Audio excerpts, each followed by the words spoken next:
की मांगता नहीं, हम ब्रह्मचारी हैं। ब्रह्मचारी हैं? हाँ जी। जी महाराज जी। हाँ, 40 वर्ष यहाँ हो गया वृंदावन में रहते। 40 वर्ष हो गए हाँ, आपको वृंदावन में? यहाँ झुंझुनवा के आश्रम में हमको गुरुद्वारा गोरे दाऊजुन है ना, जी। वहाँ गुरुद्वारा हमको है। जी। यहाँ तो कोई संत लाया है हमको। अरे वाह! यहाँ हम आज वृंदावन में हम भिक्षा मांगे हैं पानी गांव से, भिक्षा मांगे।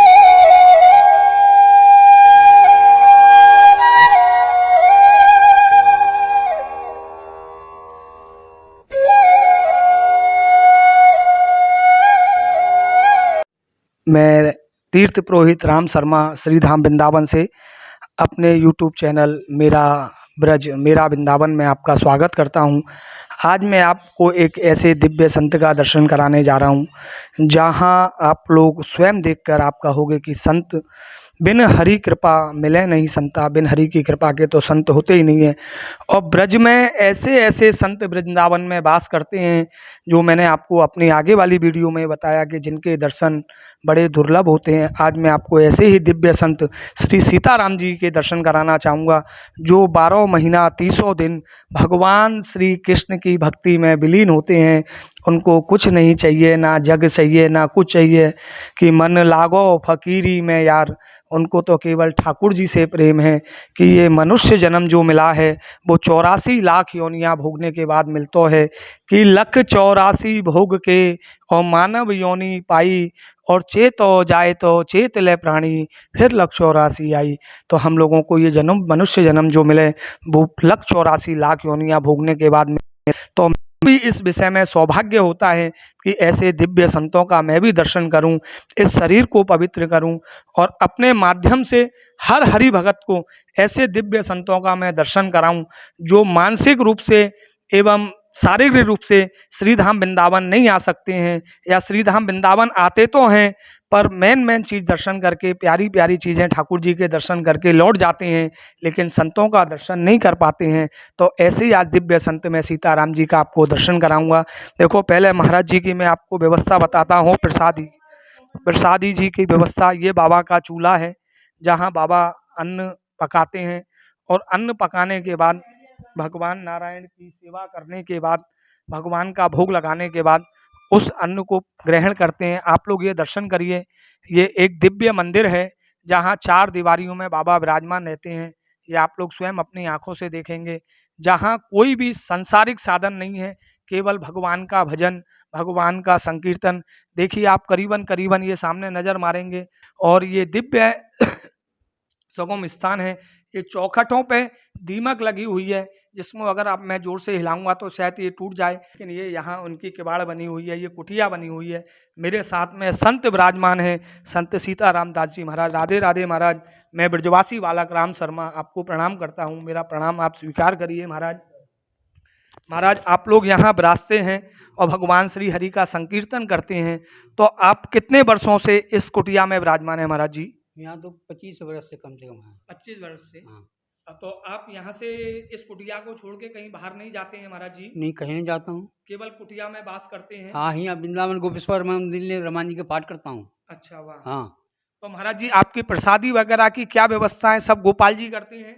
हाँ, हम हुए गोपेश्वर से अपना पाठ करता हूँ रमान जी, कोई अपना खुशी से दे तो वहाँ से लाता हूँ बस जी। कोई अपना खुशी चढ़ा दिया रमान जी पर, वही हम अपना खर्चा निकालता हूँ जी महाराज। हाँ। तो महाराज 25 सालों से आप यहाँ ब्रज में वृंदावन वास कर रहे हैं, तो आपको कभी अपने घर परिवार की कोई चिंता नहीं हुई महाराज जी? हैं? नहीं, ये घड़ी देखिए झूठ बोलने नहीं आता हमको, झूठ नहीं बोलता हूँ। ये घड़ी किसी के परिवार छोड़ा नहीं है, बात साफ है। किसी के ऐसा मोबाइल हो गया है ना, कहाँ हमको परिवार साधु बन के रह रहे हैं, वो सबके परिवार पहुँच जाते हैं यहाँ ढूंढते, हमारा परिवार कहाँ है। हाँ, वो परिवार आता है, ऐसा बात नहीं है। एक बार घर भी हम गए हैं। हाँ, ऐसा। तो महाराज जी आपने जब ग्रस्त जीवन त्यागा था तो आपको थोड़ी बहुत किनिक भी मात्र ममता नहीं हुई अपने परिवार से? परिवार की ममता नहीं, हम ब्रह्मचारी हैं। ब्रह्मचारी हैं? हाँ जी। जी महाराज जी। हाँ, 40 वर्ष यहाँ हो गया वृंदावन में रहते। 40 वर्ष हो गए हाँ, आपको वृंदावन में? यहाँ झुंझुनवा के आश्रम में हमको गुरुद्वारा गोरे दाऊजुन है ना, वहाँ गुरुद्वारा हमको है। यहाँ तो कोई संत लाया है हमको। अरे वाह। यहाँ हम आज वृंदावन में हम भिक्षा मांगे हैं पानी गांव से, भिक्षा मांगे के रिक्शा चलाए हैं हम। बना यहाँ तो कोई रिक्शा चले तो कोई बाबा कोई लाया है यहाँ कि चलो आपके बर्तन धोना जानते हो, बनाना पाना और बर्तन धो देना। तो पुजारी से बात कराया हम कला करके, हमको पुजारी से कहने से हम आसन नहीं लाएंगे, पुजारी जी कहने से हम आसन नहीं ला सकता हूँ। तो बाबा के पूछा, हंस बाबा के, तब आसन लाया कि बर्तन धोवो और बनाओ पाए, कोई न रोकेगा। बाबा ऐसी कोई सेवा जिसकी आपको आवश्यकता हो मेरे माध्यम से, या हमको सेवा कुछ नहीं महाराज, बस कोई सेवा नहीं? हाँ आपके कुटिया में पंखा लगा हुआ है महाराज जी? हाँ पंखा लगा है। पंखा हाँ, लगा है। हाँ। तो आपकी प्रसादी की क्या व्यवस्थाएं होती हैं? आपको कोई मंदिर या कोई भगत आपको देता है, या आप स्वयं की प्रसादी बनाते? तो पाते आप स्वयं हैं, लेकिन जो प्रसादी की सामग्री आती है वो आपकी व्यवस्था मंदिर करता है या आप स्वयं करते हैं? नहीं, मंदिर नहीं करता, हम अपने खुद लाता हूँ। जी। हाँ, अपने खुद में अपना व्यवस्था करता हूँ। जी। हाँ, मंदिर से, आश्रम से 1000 बर्तन धोता हूँ ना, जी। तो पहले तो सीधा महाराज जी देता था, और आश्रम की तरफ से 1000 रुपया मिलता है हमको, आश्रम की तरफ से बर्तन धोता हूँ भंडार के तहत। हाँ, और बाकी का पूरा दिन महाराज जी भजन करते हैं? हाँ भजन करता हूँ, अपना चौका लगाना, कमरा धोना, यही काम है हमको बस। हम तो बहुत दिन से जमुना जी नहाए हैं, आए जहना से जमुना जल पिए है, जमुना जल से स्नान करता था। वही पूछिए बालक से, बच्चे से हमको देखा है ये बालक। तो बाबा आप पानी ऐसा नहीं पीते हैं, केवल जमुना जल पीते हैं? जमुना जल नहीं पी रहे हैं घड़ी, तो जमुना जल छोड़ दिए घड़ी। अब जमुना जी नहाता हूँ ना, जमुना जल बढ़िया पानी है नहीं, तो जमुना जल पीने से हमको अब स्नान कर लेता हूँ ना, तो अब कुआं से चलना नहीं जाता। अब जमुना जी जाना बंद कर दिया है हम। अब यहाँ कुआं के जल भरता हूँ, कुएं से जल पीता हूँ। तो आप नल का पानी नहीं पीते हैं महाराज जी? मोटर के जल पानी नहीं पीता हूँ हम। मोटर का पानी नहीं पीते हैं आप? ना, नहा लेता हूँ, स्नान करता हूँ मोटर के पानी। हाँ, और जल पीने के लिए कुएं से जल पीते हैं? हाँ, कुएं के पीता हूँ जी महाराज जी। और कुआं के जल नहीं पीते तो हमको बुखार लगना शुरू हो जाता है। अरे वाह। हाँ, बुखार कितनों सुई भोंकिएगा, हमको बुखार ठीक नहीं होगा बिना शुद्ध जल नहीं पिएंगे तब। हाँ, ऐसा होता है।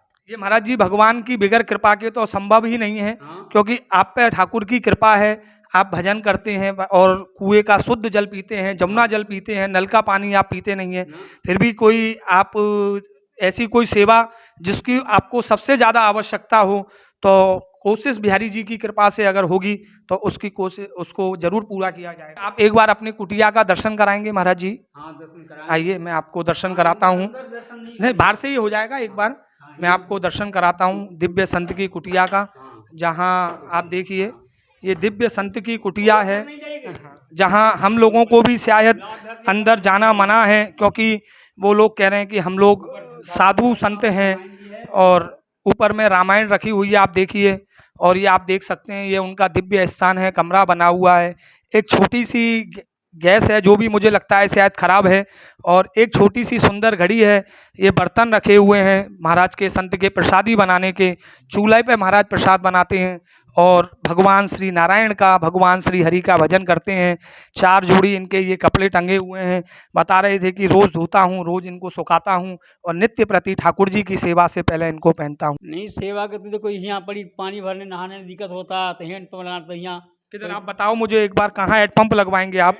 यही पड़ी बोरिंग कराना चाहता हूँ बस। बोरिंग कराना, तो हेड पंप लगवाएंगे आप? मोटर का तो जल पीते नहीं है? नहीं, स्नान मनो नहाने के लिए, सुधा कर बर्तन धोने के लिए कुआं ने अड़ास नहीं है बना हुआ, ढका हुआ है, तो नहाने में पानी भरने में परेशानी होता है, खाली पीने के लिए पानी निकाल लेता हूँ बस। जी जी। तो हाँ। वो कुआं कौन सा है महाराज जी जिससे आप जल लेके आते हैं? चलिए बताता हूँ। सीताराम जी जल भरते हैं और इस कुएं से ही पानी पीते हैं, और यहीं संत सीताराम जी स्नान करते हैं। देखो ये किस जर्जर अवस्था में ये कुआं बना हुआ है। ये कुआं है, इसको हटाऊंगा, ये रस्सी है। बाबा एक बार सीताराम जी इसको खोल के दिखाएंगे आप महाराज मुझे? देखो ये सारा जर्जर है बाबा, इस रस्सी के माध्यम से और इस कुएं में से जल लेते हैं। देखो ये कुआं है, ये चद्दर भी है इसमें, ये चद्दर भी टूटी हुई है सारी। और संत सीताराम जी इसी कुएं से जल लेकर अपना जीवन यापन करते हैं और हरि का भजन करते हैं और हरि का गुणगान करते हैं, और कहते हैं मन लागो फकीरी में। तो ठाकुर जी के भजन से महाराज जी, जीवन में भजन कितना जरूरी है? हैं? जीवन में भजन कितना जरूरी है? भजन जरूरी है, भजन जरूरी तो महाराज 2 घंटा कीर्तन करेंगे तो करता हूँ ना भगवान के भजन के, इतना भगवान के भजन के प्रभाव है। 2 घंटा कीर्तन कर देता हूँ रोज़, सांझे सवेरे कर देंगे कीर्तन। एक विश्राम रामायण जी के पाठ कर देंगे। 12 महीना ना कोई महीना बरसात बनाता हूँ हम। जी। हाँ। महाराज जी, गृहस्थ जीवन के अंदर में भगवान को पाने के लिए सुलभ उपाय क्या है? हैं? गृहस्थ जीवन में अगर भगवान नारायण को पाने के लिए सुगम उपाय क्या है महाराज जी? भगवान के कीर्तन छोड़ करके कोई उपाय नहीं घड़ी कलिकाल में। कलयुग केवल नाम आधारा, सुमिर सुमिर नर उतरई पारा, ये श्री रामायण मैया की चौपाई है। हाँ, तो कलयुग में केवल भगवान का संकीर्तन करने मात्र से ही हाँ, मनुष्य के सारे दुख पाप संताप दूर होते हैं। हाँ, जरूरी है। हाँ, तो कलयुग में कोई ठाकुर जी का भजन नहीं कर सके तो उसका सगम उपाय क्या है? हाँ, दान करे कल्याण, ये भी लिखा हुआ है रामायण जी ने। क्या हाँ, लिखा हुआ है, आप एक बार थोड़ा हाँ। बताएंगे मुझे? दान करे कल्याण, इसे भी लिखा हुआ है रामायण जी ने। अच्छा। हाँ, दान भी जरूरी है, हाँ, ऐसा बताते हैं संत लोग। इस कलयुग के अंदर में जो भगवान का भजन किसी कारणवश नहीं कर पाता है, वो दान करे तो भी उसको इस कली कांड में उसका फल मिलता है कि दानाय भोगाय पापाय रोगाय। दान करने से नाना प्रकार के भोग प्राप्त होते हैं, पाप करने से नाना प्रकार के रोग प्राप्त होते हैं। ऐसे दिव्य संतों का आपको आगे भी दर्शन होता रहे।